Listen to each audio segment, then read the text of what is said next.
Assalamualaikum warahmatullahi wabarakatuh.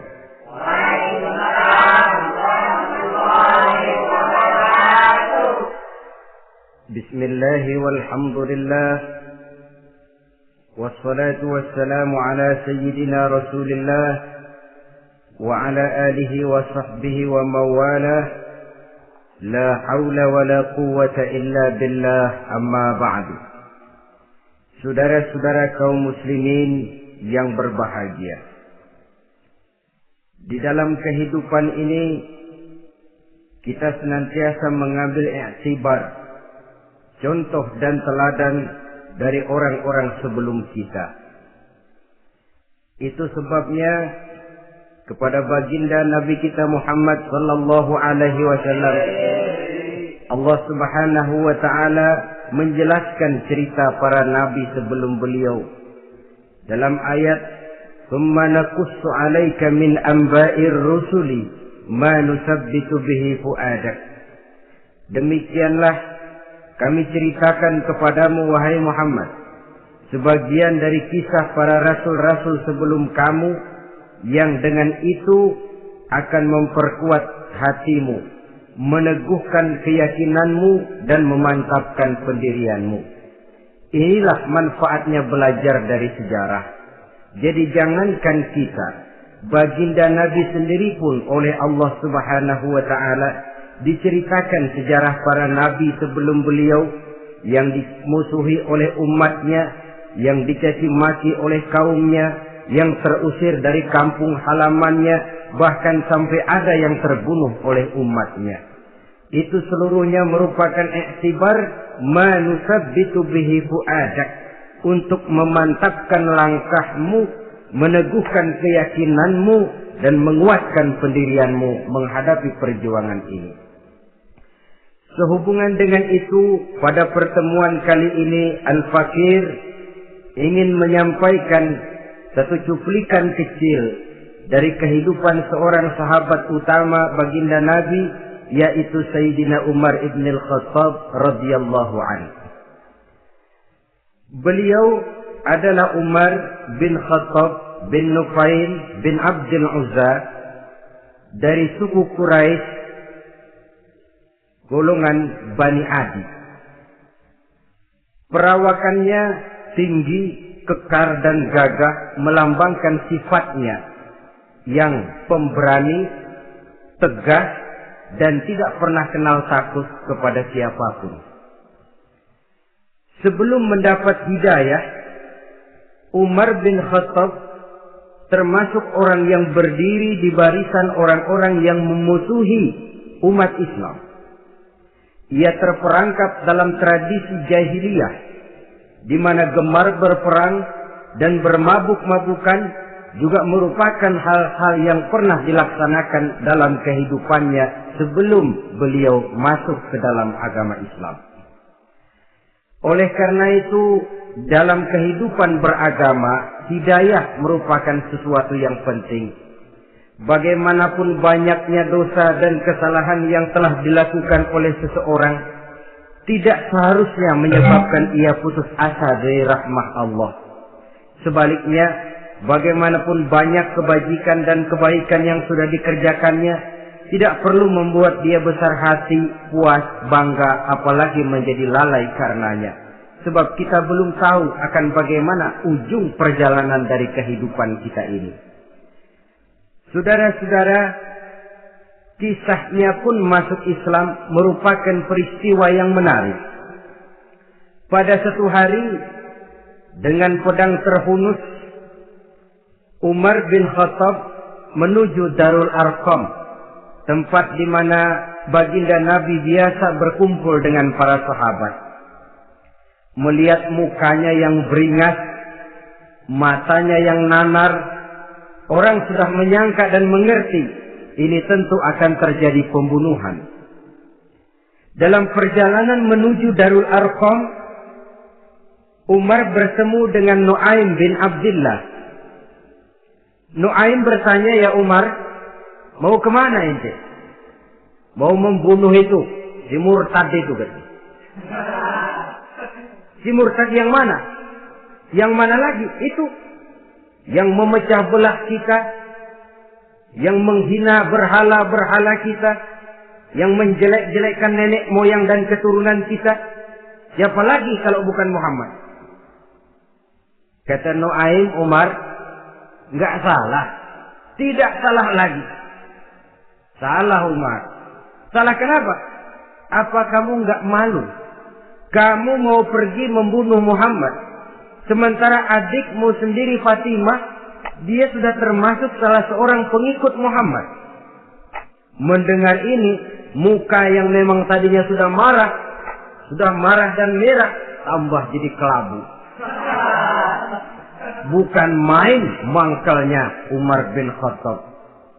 Orang lain dia musuhi, orang lain dia kejar-kejar. Ini malah adiknya sendiri menjadi pengikut dari baginda Nabi. Tidak jadi menuju Darul Arqam, dia berangkat ke rumah adiknya Fatimah. Adapun di rumah Fatimah sedang berkumpul Fatimah, suaminya Sa'id bin Zaid, dan seorang sahabat Habbab ibnul Arad. Mereka sedang membaca Quran. Waktu itu Quran belum lagi dijilid macam sekarang, jadi masih merupakan suhuf atau lembaran-lembaran tercecer saja. Ketuk pintu. Ya tentu tidak assalamualaikum karena dia belum Islam. Tok, tok, tok. "Siapa di luar?" "Umar." Mendengar suaranya saja, ini sahabat yang namanya Habbab ibnul Arad sudah lari ke belakang pintu. Sambil qomat kamit baca doa mohon diselamatkan oleh Allah. Adapun Fatimah yang sedang memegang suhuf, lembaran tulisan Quran itu, menyembunyikan suhuf itu di belakang bajunya. Umar masuk. "Fatimah," "Saya bang." "Apa benar berita yang saya dengar?" "Berita apa itu bang?" "Bahwa kau sudah masuk Islam." "Bang, andai kata Muhammad memang benar, bagaimana?" "Sudahlah, jangan belit-belit. Jawab saja, kau masuk Islam benar atau tidak?" "Ya." Saudara hadirin, begitu dikatakan iya, tangannya langsung melayang, menampar muka adiknya ini, sehingga mengalir darah dari hidungnya. Suaminya Sa'id bin Zaid yang mencoba melindungi istrinya, dipegang lehernya, dibanting, diduduki dadanya. Oh, ini jawara ini.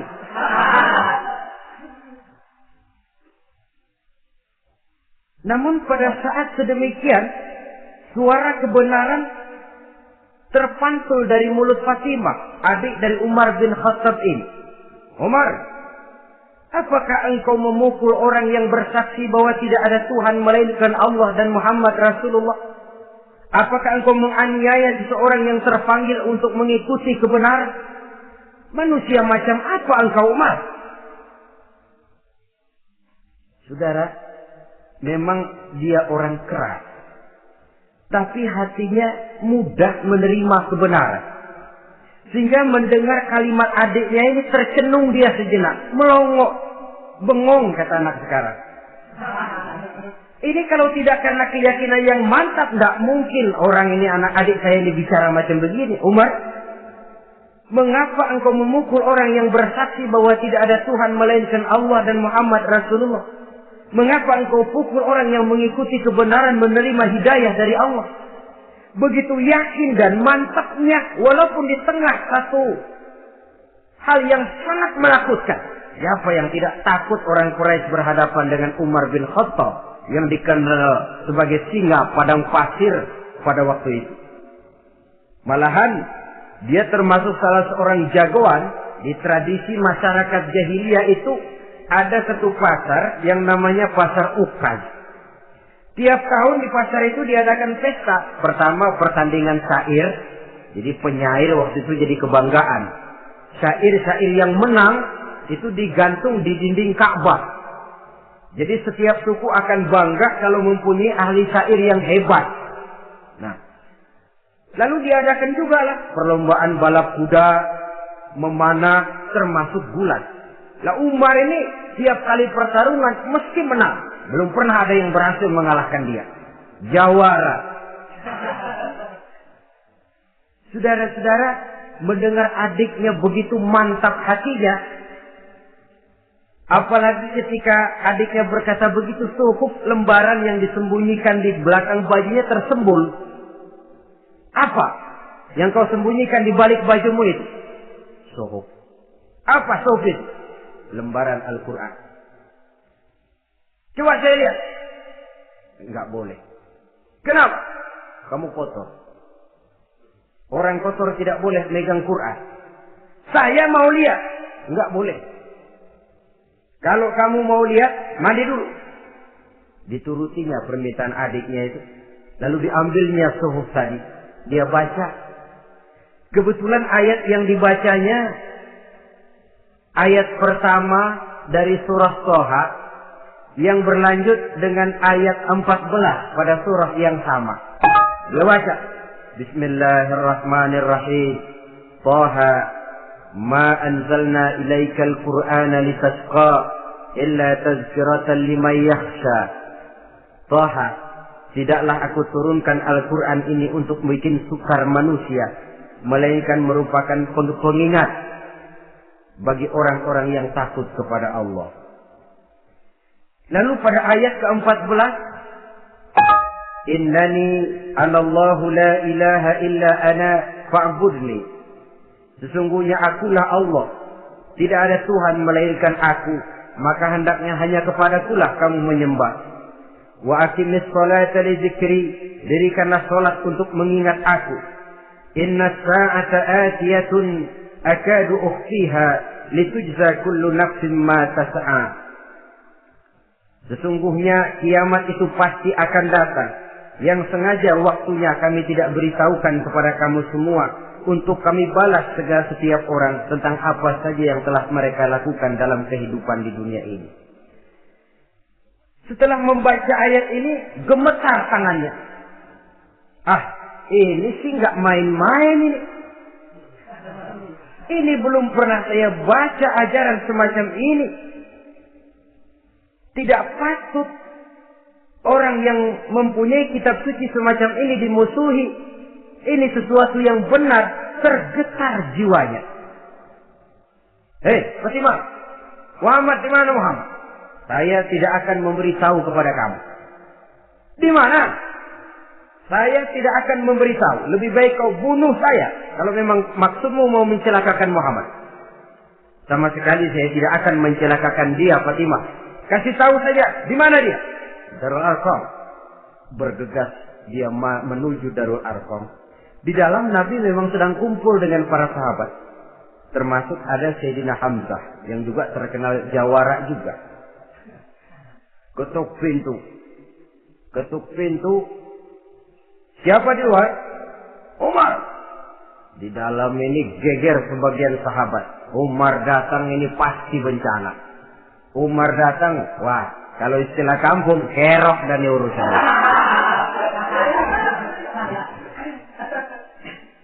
Tapi baginda Nabi menenangkan mereka. Tenang. Mudah-mudahan ada hikmahnya. Sayyidina Hamzah tampil. Bukakan dia pintu. Kalau niatnya baik, kita terima. Kalau niatnya tidak baik, saya paling depan. Dibukakan pintu. Begitu dibukakan pintu, Umar masuk merangkul baginda Nabi. Kemudian dengan tersendat, Ashhadu an la ilaha illallah wa ashhadu annaka ya Muhammad Rasulullah. Saya bersaksi tidak ada Tuhan melainkan Allah, dan saya bersaksi bahwa engkau hai Muhammad adalah utusan Allah. Sahabat takbir semua. Allahu Akbar, Allahu Akbar. Kegembiraan meliputi suasana ketika itu. Kenapa? Karena sebelumnya, dikala Umar belum masuk Islam, dia merupakan ganjalan yang paling dikhawatirkan oleh umat Islam. Setelah dia masuk Islam, jelas merupakan satu keuntungan yang sangat besar. Dan dia tertarik kepada Islam bukan karena bujuk rayu orang, tidak karena diberikan harta, tidak karena diiming-iming oleh kedudukan tinggi, tapi karena kebenaran, hidayah menembus hatinya melalui wasilah ayat dalam surah Thaha yang dibacanya melalui suhuf yang dipegang oleh adiknya tadi. Sejak saat itu berubah 180 derajat Umar bin Khattab radhiyallahu anhu. Tetapi tetap dengan sifatnya keras, tegas, dan tidak pernah kenal takut kepada siapapun. Cuma kalau sebelum Islam, dia kerasnya kepada Islam. Setelah dia masuk Islam, muter arah. Kepada siapapun yang memusuhi Islam, dia bersikap keras, tegas, dan tidak pernah kenal takut.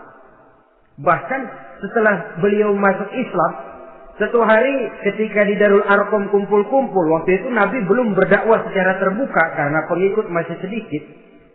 Sayyidina Umar usul, "Ya Rasul, ada apa Umar? Alasna 'alal haqq fi mamatina wa mahyana." Ya Rasul, bukankah kita ini berdiri di atas sesuatu yang benar? Bukankah mati kita, hidup kita untuk melaksanakan sesuatu yang benar? Bala ya Umar, betul Umar. Wallazi nafsi biyadi, innakum la'alal haq in muttum wa in hiyitum. Demi Allah Umar, kata Nabi, sesungguhnya kamu dan kita semua berdiri di atas kebenaran, hidup ataupun mati. Setelah mendapat jawaban begini, Umar masuk kepada tujuan pembicaraannya. Izan ya Rasul, fasimal ihtifal. Kalau memang begitu ya Rasul, kalau memang kita yakin kita berdiri di atas kebenaran, kita hidup karena kebenaran, kita mati pun memperjuangkan kebenaran, fasimal ihtifal. Kenapa mesti ngumpet-ngumpet? Kenapa harus sembunyi-sembunyi? Wallazi ba'atsaka bil haqq, demi Allah ya Rasul, la takhrujanna wa la nakhrujanna ma'ak. Tuhan harus keluar menyampaikan Islam ini secara terbuka, dan kami akan mendampingi Tuhan dengan segenap jiwa dan raga. Sekali masuk Islam gak tanggung-tanggung. Yang kayak begini ini yang kita perlukan sekarang ini. Begitu masuk Islam gak tanggung seluruhnya, jiwa dan raganya masuk Islam. Beliau yang pertama kali mengajukan ide, kenapa harus dakwah sembunyi ya Rasul? Wong kita berdiri di atas kebenaran, memperjuangkan sesuatu yang hak. Kalau kita mati, kita pun mati membela kebenaran. Kenapa mesti fasimal ikhtifa? Kenapa harus sembunyi-sembunyi? Mulai sekarang, mari keluar ya Rasul. Saya akan dampingi Tuhan, nyawa taruhannya. Saudara hadirin yang saya hormati, selalu dia tempat-tempat yang pernah dia melaksanakan maksiat sebelum dia Islam, selalu dia kunjungi sampai dia berkata, tidak ada tempat yang pernah saya melakukan kesalahan sebelum saya Islam yang harus saya tutupi dengan kebajikan setelah saya Islam sekarang ini. Bahkan ada satu riwayat menjelaskan beliau itu yang tinggi badannya, kekar perawakannya, gemetar orang ngadepin dia. Tapi beliau sendiri sangat mudah gemetar kalau sudah mendengar ayat-ayat Allah. Sehingga ada satu riwayat menjelaskan Sayyidina Umar itu setelah masuk Islam, kalau sholat kadang-kadang bila menoleh ke kanan beliau senyum, bila menoleh ke kiri beliau menangis berurai air mata. Ada orang bertanya, ya Umar, kenapa menengok ke kanan kau senyum, ke kiri kau menangis? Itulah kalau saya ingat jahilnya saya sebelum Islam. Adapun bila saya menoleh ke arah sebelah kanan, saya tersenyum. Teringat betapa dulu saya membuat berhala dari korma. Saya tumpuk-tumpuk, saya susun begitu.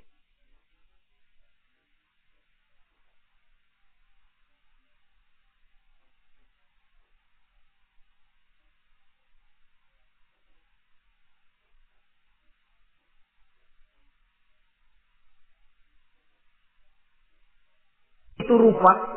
Setelah saya sembah, saya makan itu korban. Gagah betul saya waktu itu. Sampai Tuhan pun saya makan. Adapun kalau saya menoleh ke kiri teringat putri kesayangan saya yang terbawa oleh tradisi jahiliyah, takut menanggung aib, merasa malu mempunyai anak perempuan sampai dia terkubur hidup-hidup. Berurai air mata saya mengingat semua itu.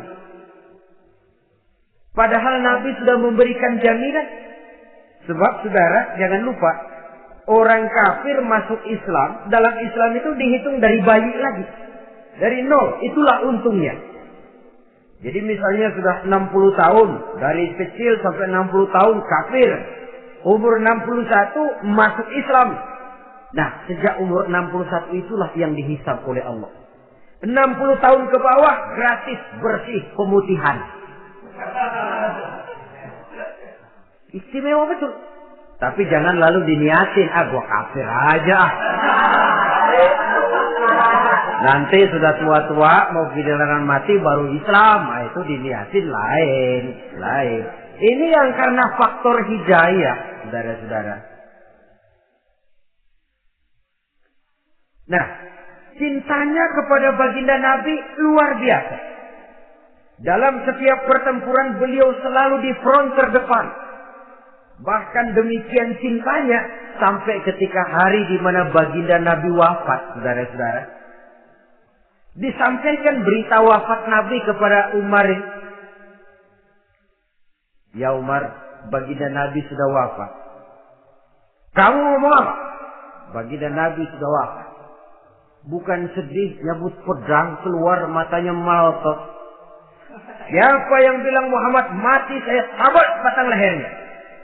Begitu cintanya beliau kepada baginda Nabi, sampai-sampai nggak menerima kalau Nabi wafat. Taruhlah nggak bisa mati bersamaan, boleh nggak mati beriring-iring saja barangkali maksudnya. Saudara-saudara, cabut pedang, sayaban kemana? Ayo, siapa ngomong Muhammad mati, saya tabak batang lehernya. Sampai bertemu dengan Sayyidina Umar, Sayyidina Abu Bakar. Di tempat orang banyak, Sayyidina Abu Bakar yang bijaksana ini pidato. Ayuhan nas, man kana ya'budu Muhammadan, fa inna Muhammadan qad mata. Wa man kana ya'budu Allah, fa inna Allah hayyun la yamut. Wahai manusia, barang siapa yang menyembah Muhammad, maka Muhammad sudah mati. Tetapi barang siapa yang menyembah Allah, Allah akan hidup selamanya dan tidak akan pernah mati. Mendengar pidato ini, Sayyidina Umar sadar bahwa sebenarnya yang tidak bisa mati itu cuma Allah. Bagaimanapun agungnya baginda Nabi, besarnya baginda Nabi, tinggi akhlak budi pekertinya Nabi, cintanya beliau kepada Nabi, tapi Nabi manusia. Dan manusia harus mati. Kemudian dibacakan surah Ali Imran ayat 144. Wa ma Muhammadun illa rasul qad khalat min qablihi ar-rusul afa in mata aw qutila qalabtum ala aqabikum. Muhammad tidak lain daripada manusia, telah datang kepadanya rasul. Apakah jika ia mati engkau kembali menjadi murtad atau mundur ke belakang? Mendengar ayat ini dibacakan, Sayyidina Umar sadar, berurai air matanya, menangis dalam kesedihannya.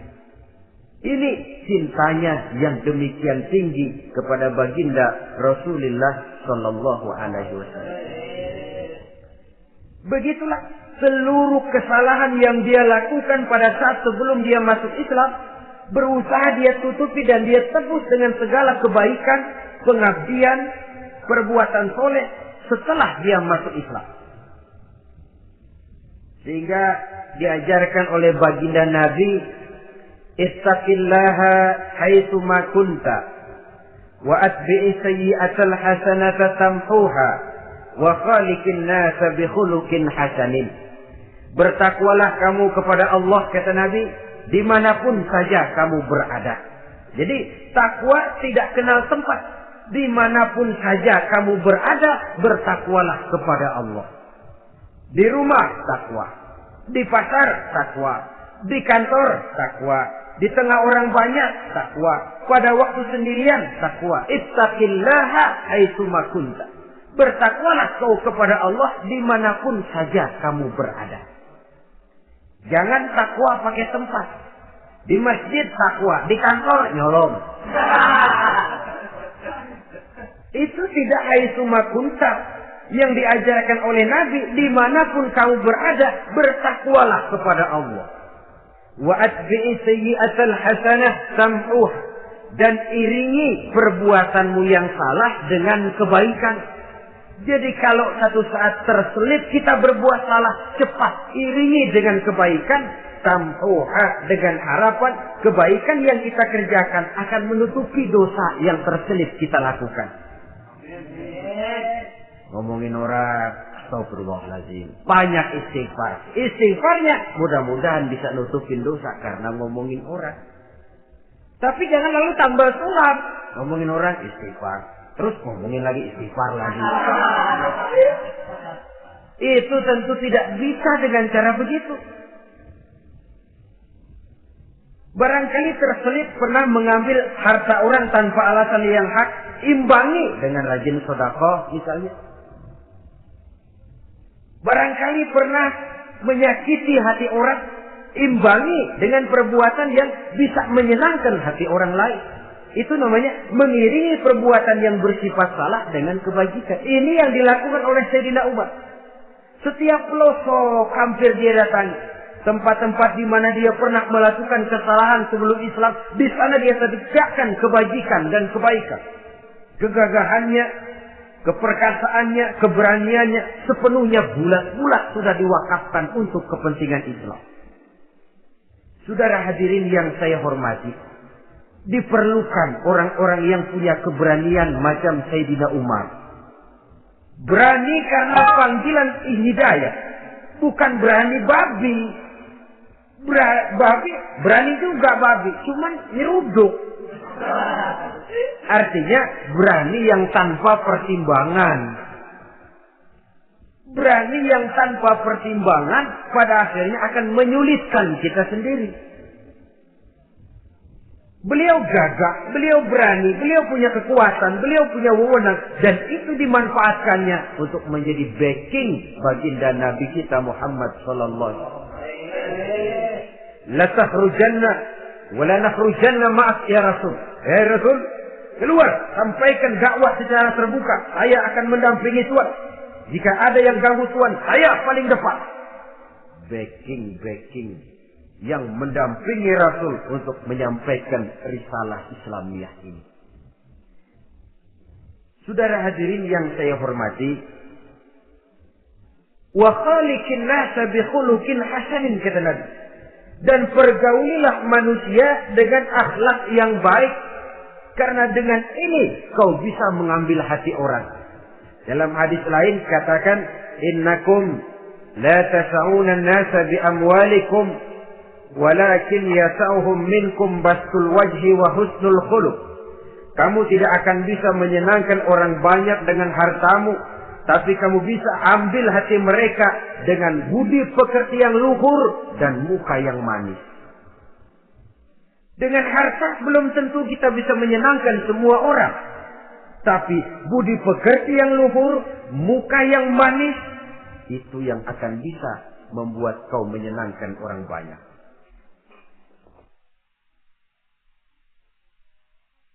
Setelah baginda Rasul wafat, pernah ketika berkumpul, Sayyidina Abu Bakar berkata kepada Sayyidina Umar, "Ya Umar, saya baiat kamu untuk menjadi khalifah." Jawab beliau, "Sayalah yang akan membaiat Tuhan. Tapi Anda lebih utama dari saya, Umar.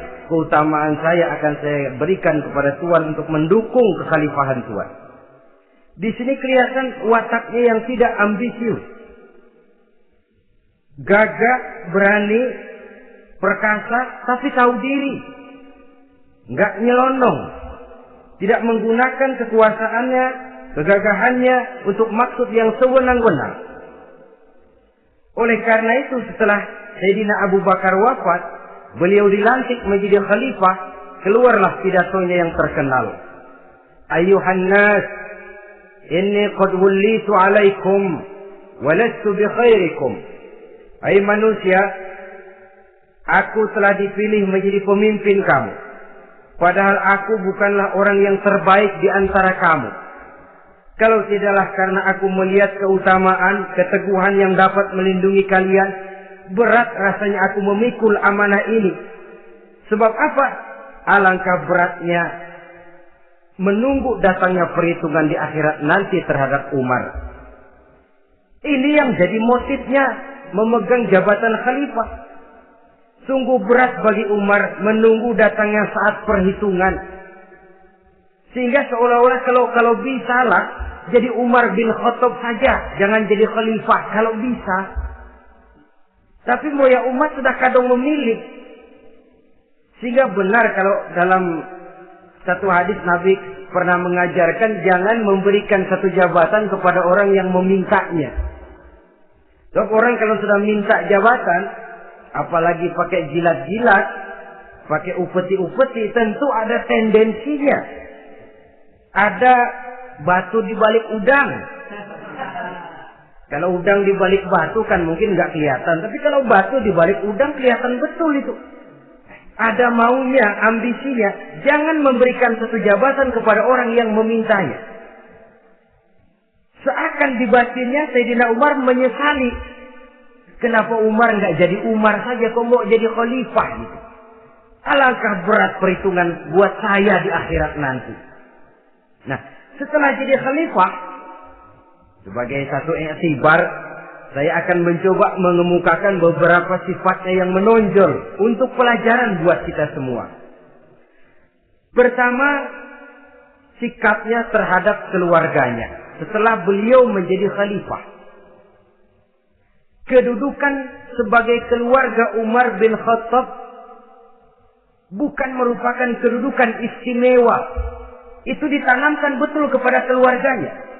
Jangan karena bapakmu khalifah, lalu mentang-mentang anak khalifah kau merasa dapat fasilitas, merasa bisa berbuat semau-maumu, kau harus punya tanggung jawab dan beban moral, memberikan contoh yang lebih baik kepada rakyat. Ini yang ditekankan kepada keluarganya.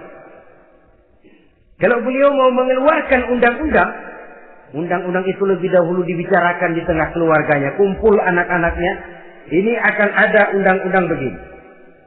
Siapa di antara kalian mau mentaati, persilakan, yang tidak pun persilakan. Tapi saya ingatkan, kalau ada dari keluarga Umar yang melanggar peraturan yang saya keluarkan ini, saya akan menghukumnya 2 kali lipat karena dia keluarga saya. Menghukumnya 2 kali lipat karena dia keluarga saya. Jadi bukan mentang-mentang anak babe, lalu kebal hukum. Tidak. Siapa yang di antara kalian melanggar peraturan ini, akan aku kenakan hukuman 2 kali lipat karena dia keluarga. Nah, saudara hadirin yang saya hormati, lalu berwibawa, dijaga betul keluarganya. Satu hari beliau datang ke rumah putranya Abdullah bin Umar. Ketika masuk dilihatnya Abdullah bin Umar sedang makan daging. Makan daging. Merah muka Umar. Mentang-mentang anak khalifah ya. Mentang-mentang anak Amirul Mukminin ya, kamu makan daging. Lihat tuh rakyat kita masih banyak yang kelaparan, makan daging, makan roti keras. Padahal itu halal. Sesuatu yang diperoleh dengan usahanya sendiri. Tetapi begitu hati-hatinya Umar untuk menjaga pandangan orang. Keluarga khalifah merupakan beban moral sebab akan dijadikan contoh oleh rakyatnya. Mentang-mentang anak khalifah ya, makan daging. Lihat tuh rakyat, roti keras digarotin. Lain saat beliau pergi ke satu pasar. Di situ dilihat ada sapi gemuk-gemuk. Tempat lain sapinya kurus-kurus. Tanya, ini yang gemuk-gemuk sapi siapa? Sapi Abdullah bin Umar. Sapi anaknya. Panggil Abdullah bin Umar, suruh sini. Datang anaknya. Abdullah bin Umar, bagaimana ceritanya sampai ini? Begini Bapak. Dahulu itu dengan uang saya beli sapi, kurus-kurus. Lalu saya rawat. Saya berikan upah orang untuk merawat sapi-sapi itu. Sampai sekarang dia menjadi gemuk. Akan saya jual dan keuntungannya tentu sesuatu yang halal. Subhanallah, kata Umar. Kau ini anak Amirul Mukminin. Jual sapimu. Ambil modalnya, untungnya, masukkan Baitul Mal untuk urus kepentingan orang Islam. Dia nggak mau anaknya terlibat bisnis, dompleng kekuasaan ayahnya. Karena mentang-mentang anak khalifah lalu segala macam bisnis lancar. Orang takut karena apa? Anak babe. Ada lagi. Pada waktu pembagian harta ghanimah, putri beliau yang namanya Hafsah, ini adalah istri baginda Nabi, meminta bagian. Kaum kerabat ayah, ini kerabat khalifah, kitalah dulu kerabat. Kalau kau kerabatku, maka jatahmu nanti dari ayahmu. Harta ini masih lebih banyak dibutuhkan oleh orang-orang Islam. Nanti belakangan, kalau ada sisanya. Belakangan kalau ada sisanya. La haula wala quwwata illa billah.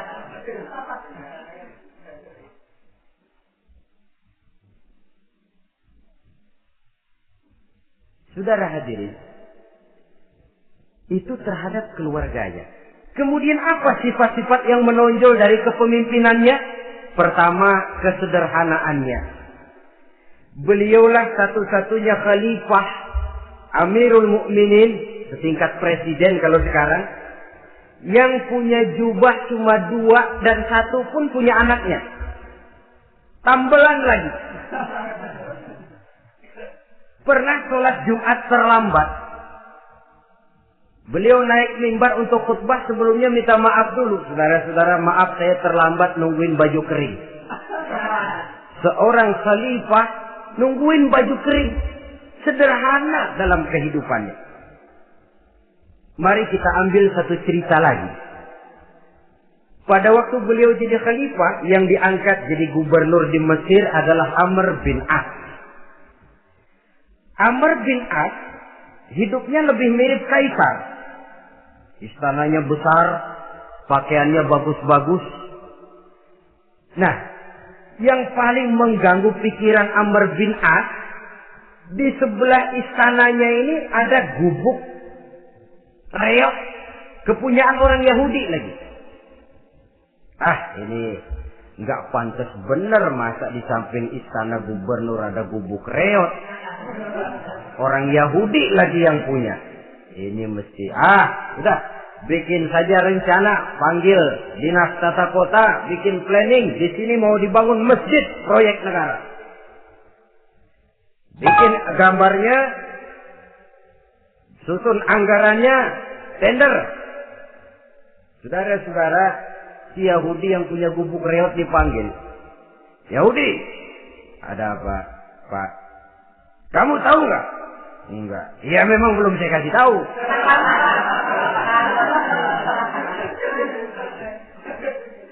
Ada apa, Pak? Itu kamu punya gubuk. Tahu? Kena proyek. Proyek apa, Pak? Kami mau bangun masjid besar di situ. Dan tidak sesuai ada gubuk reok di samping tempat gubernur. Jadi maksud Bapak, gubukmu, tanah-tanahnya mau saya bebaskan. Saya beli. Enggak mau, Pak. Saya enggak mau jual. Saya bayar 2 kali lipat. Enggak mau. 3 kali lipat. 6 kali lipat juga enggak mau, Pak. Saya dari muda peres keringat banting tulang cuma segitu-gitunya, Pak, tempat saya tinggal. Gubuk reot sama tanahnya sedikit. Makmur saya, Pak, cuma rumah sama sumur.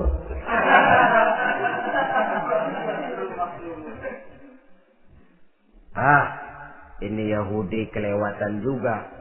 Akhirnya turun perintah. Sudah, kalau dia nggak mau dibebaskan, Gusur saja. Tarik, ambil bulldozer. Digusur. Yahudi ini berurai air matanya. Aduh, begini. Jadi rakyat kecil. Udah jatuh ketiban ember lagi. Tapi pikir-pikir Amr bin As kan bukan yang paling atas. Dia kan cuma pejabat, masih ada atasannya lagi. Lapor lapor. Yahudi ini berangkat ke Madinah. Bayangkan dari Mesir ke Madinah. Jalan. Di sepanjang jalan dia berpikir. Pikir membanding-banding. Kalau gubernurnya saja istananya begitu mewah, apalagi khalifahnya. Kalau gubernurnya galak main gusur, apalagi khalifahnya. Dan saya bukan orang Islam, apa dia lemin ngadu? Apa dapat tanggapan? Berangkat dia sambil harap-harap cemas. Sampai di pintu kota Madinah. Dia temui orang lagi tidur di bawah pohon korma. Selamat siang, Pak. Ada apa? Pak. Apa? Mau lapor. Lapor apa? Bapak tahu Khalifah Umar bin Khattab? Tahu? Istananya di mana, Pak? Istananya di atas lumpur. Di atas lumpur. Di atas lumpur. Pengawalnya banyak, Pak. Banyak. Siapa, Pak? Yatim piatu, janda-janda tua, orang-orang miskin, orang-orang lemah, itu pengawalnya. Pakaian kebesarannya apa sutra apa Pak? Pakaian kebesarannya malu dan takwa. Saya nggak ngerti, Pak. Itulah Umar bin Khattab. Lalu orangnya sekarang di mana, Pak? Di depan ente. Rupanya yang dia tanya itulah orangnya. Gemeter Yahudi ini, keringat bercucuran. Coba, istananya di atas lumpur. Sebab beliau berprinsip, bagaimana saya bisa menghayati nasib rakyat kalau saya tidak merasakan apa yang mereka rasakan. Bagaimana saya nggak bisa tahu sakitnya lapar kalau saya belum pernah kelaparan. Itu prinsipnya. Istananya di atas lumpur. Para pengawalnya yatim piatu, janda-janda tua, orang-orang miskin, orang-orang lemah dan tidak mampu. Dan pakaian kebesarannya malu dan takwa. Kamu dari mana? Dari Mesir, Pak. Ada apa? Mau laporan gubernur Bapak di Mesir yang namanya Amr bin As. Kenapa? Main gusur aja, Pak. Ceritanya, iya dia mau bangun masjid. Kebetulan di areal itu saya punya tanah sama gubuk segitu-gitunya. Saya nggak mau dibeli, digusur, Pak. Saya mau mencari keadilan. Begini. Kamu lihat tempat sampah itu? Lihat. Di situ banyak tulang. Coba kamu ambil kemari satu. Tulang unta, bawa sini. Bingung Yahudi. Pak, saya kemari mau cari keadilan. Kalau tulang mah di Mesir juga banyak, Pak. Sudahlah, pokoknya kau ambil saja tulang itu. Coker dapat dikasih. Tulang itu digaris lurus oleh Sidina Umar dengan ujung pedang. Nah, kau bawa kepada Amr bin As. Makin bingung itu Yahudi. Suruh bawa tulang cuman digaris. Nanti saya ngomong apa, Pak? Sudahlah, kasih saja. Pulang dia. Sampai di Mesir. Tuan Gubernur, ada apa? Saya baru menghadap khalifah. Kemudian beliau sampaikan ini, dikasih tulang. Amr bin As melihat tulang ada goresan lurus dengan ujung pedang. Gemetar. Badannya keluar keringat dingin. Panggil kepala proyek. Proyek batal. Masjid nggak jadi didiriin. Itu gubuk Yahudi diriin lagi. Ini Yahudi makin bengong. Ini gubernur dapat tulang doang segitu takutnya.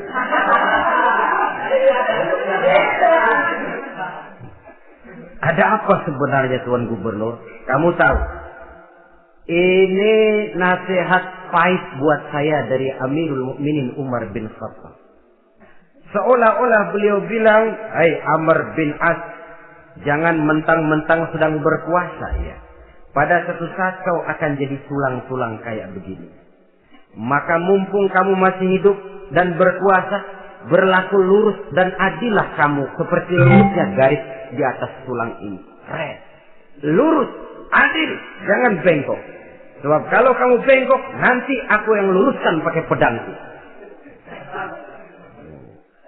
Siapa yang nggak ngeper begitu? Sampai akhirnya apa? Kata si Yahudi, "Pak, kalau begitu Islam adil." Adil. Kalau gitu biarin dah Pak, tanah saya. Mau kamu jual? Bukan saya jual Pak, saya kasih aja dah. Campur gubuk-gubuknya, ambil aja dah.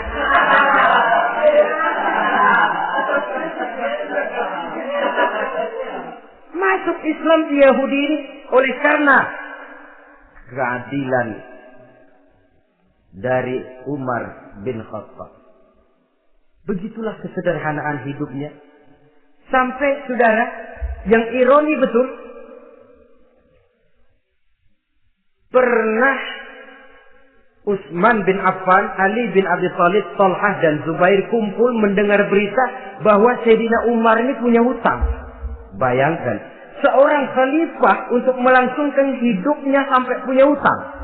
Padahal Baitul Mal di bawah kekuasaannya. Berunding Utsman, Ali, Thalhah, Zubair. Kalau kita langsung ngomong sama Umar nggak enak dong, dia nggak bakalan terima. Lewat putrinya aja, Hafsah. Baik. Hafsah ngomong sama Umar, "Abah, kenapa?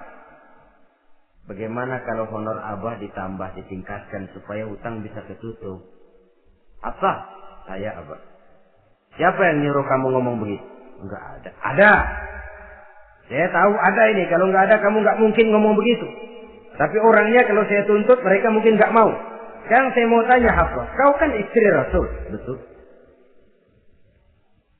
"Nah, saya mau tanya, suamimu makanannya apa? Daging?" "Bukan."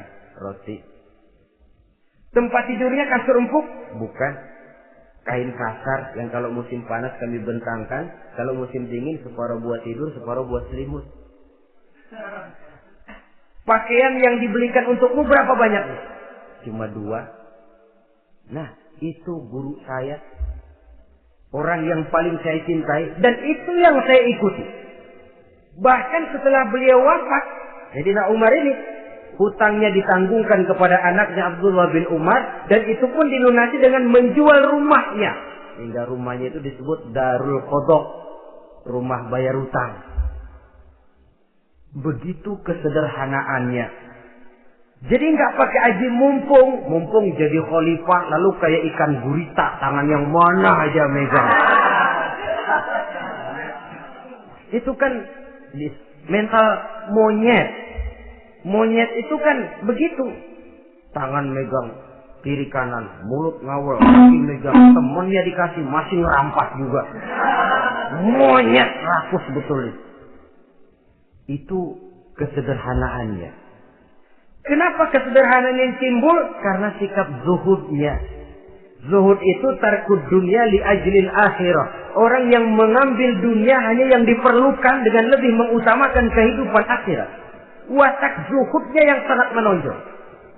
Dialah pahlawan yang paling berani di medan perang. Dialah imam yang paling khusyuk di masjid. Dan tidak jarang kalau sholat sendiri, begitu membaca ayat yang menceritakan neraka, nangis berurai air matanya. Saudara hadirin ma'asyiral muslimin rahimakumullah. Jadi kesederhanaan dan kezuhudan ini bukan lewat teori disampaikan oleh Umar. Bukan lewat penataran seluruh aparat, tidak. Lewat contoh konkret, inilah saya, contoh sederhana dan zuhud.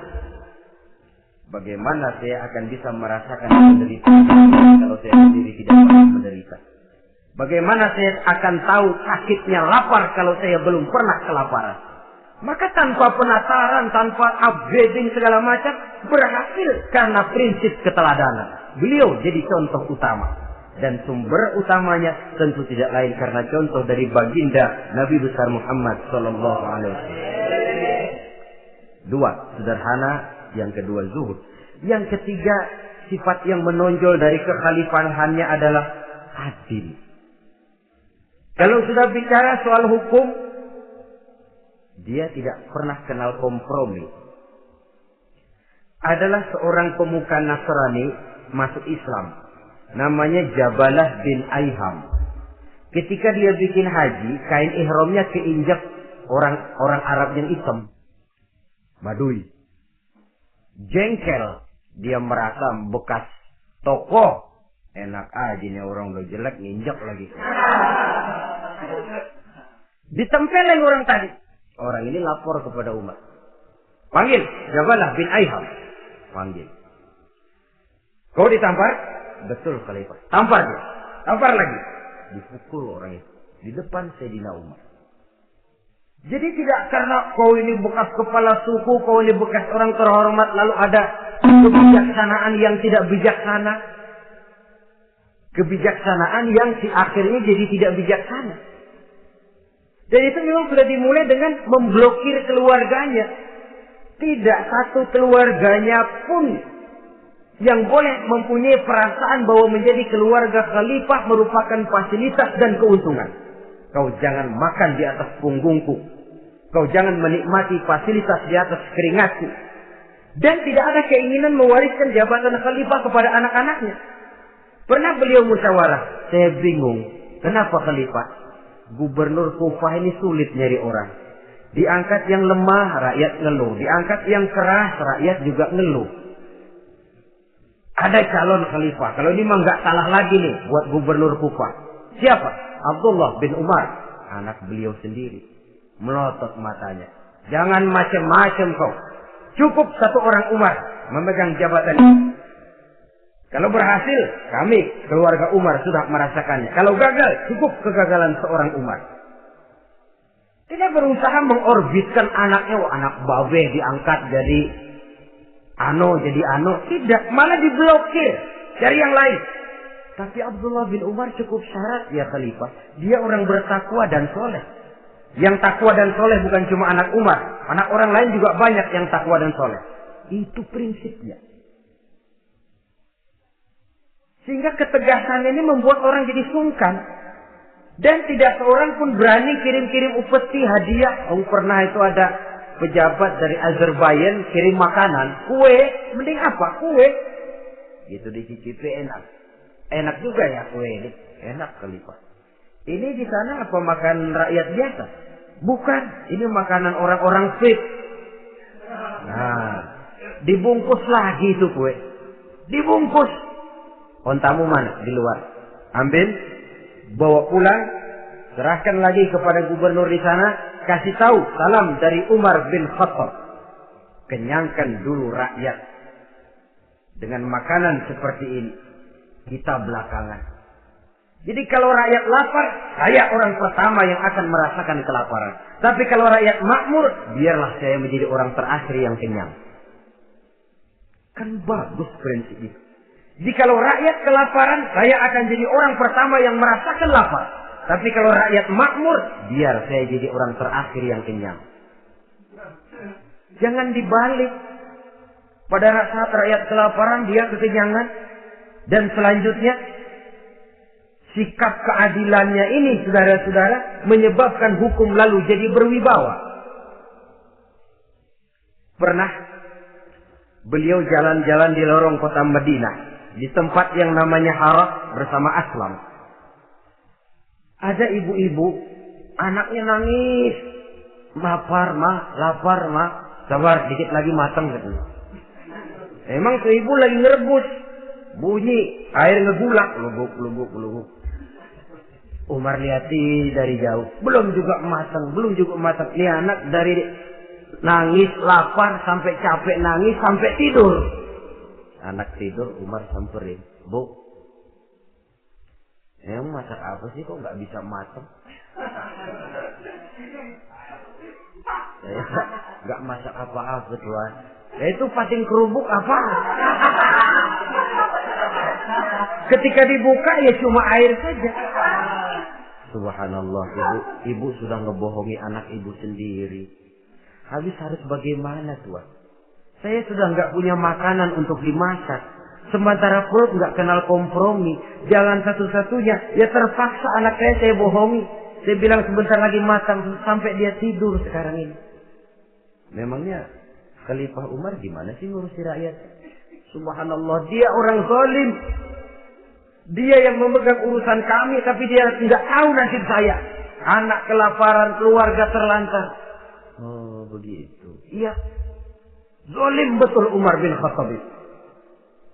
Kalau begitu ibu tunggu sebentar.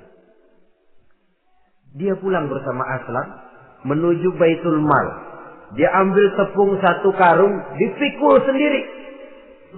Dipikul sendiri, kata Aslam, ya Khalifah biar saya yang bawa. Jangan. Kenapa Khalifah? Apa kau kira kau sanggup mikul dosa saya di akhirat nanti? Biar saya yang mikul sendiri. Dia bawa ke tempat ibu-ibu. Dia masakin sendiri. Nah bu, sudah matang, persilahkan masak.